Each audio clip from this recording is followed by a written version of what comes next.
આ કાકાનો આયુર્વેદિક કાળો છે, હું 2 થી 3 વર્ષથી પીવું છું.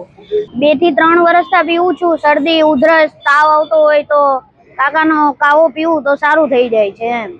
શિયાળાની કડકડતી ઠંડી હોય, કાકાનો આયુર્વેદિક કાવો હોય, આવી અમારા સુરતની મોજ હોય.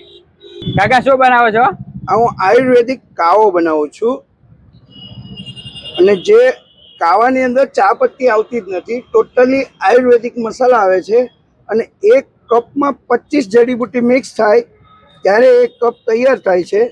આ મસાલામાં મારું 19 મસાલાનું મિક્સિંગ છે, જે જડીબુટ્ટીઓ મિક્સ કરી છે, જેમ કે સિંધો મીઠું છે, સંચળ છે, લવિંગ છે, તજ છે, મરી છે, પીપર છે, ગંઠોડા છે, કરિયાતું છે, મામેજુઓ છે, ગળો છે, એવી 25 જડીબુટ્ટીઓ જે મિક્સ કરી છે.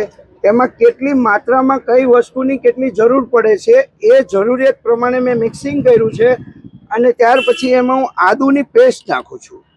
આ છે આદુની પેસ્ટ છે, જેને છાલ ઉખેડી અને 3 વાર પાણીએ ધોઈ ને પછી એ પેસ્ટને બનાવું છું. ત્યાર પછી આ ફુદીનો અને તુલસીના પાનની પેસ્ટ છે કે જે સ્વાદને પણ વધારે છે અને આપણા ગળામાં પાચન ક્રિયા બધી જ વસ્તુને સારું કરે છે.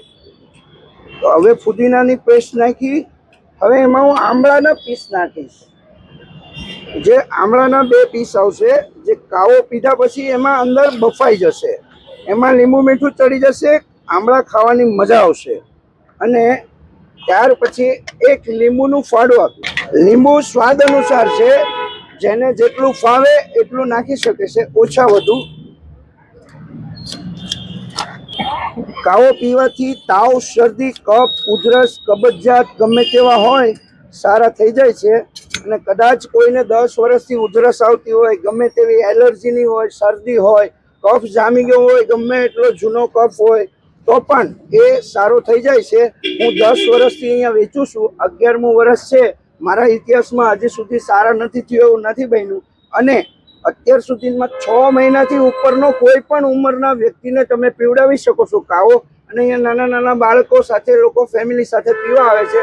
હું રાત્રે 8 થી 11 વાગ્યાના ટાઈમ પર ચાલુ કરું છું અને ગરમા ગરમ કાવો પીરસું છું.